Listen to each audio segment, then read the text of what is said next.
তোমার গাছের ফল? জি। সত্যি? হুম। গাছ লাগাইছে কে? মুই। তুমি। আমি। ফল হয়েছে তোমার, তাই না? এই দেখো, এটার ভিতর দিয়ে এটা কি বের হয় দিন, দেখো তো। এটা ফল যেটা খায় ফলের মধ্যে সেটাই বের হয়। ও, যেটা খায় সেটাই বের হয়। আর এটা খাইতেও অনেক মজা। কেমন দেখায় দিন, দেখতে কেমন কালারফুল। ওয়াও, মজা তো লাগবে, দেখতেই যা, দেখতেই যা, যে খাইতে তো তাই।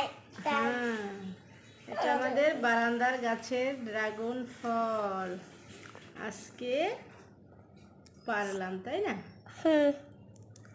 এতটা মজা খাওয়া। Wow wow. এখন কিভাবে কাটবো বলো তো? লম্বা করে না গোল করে? এখন দেখতে এক বুঝতো, এখন দেখতে বুঝতো। লম্বা করে কাটি। মজা তো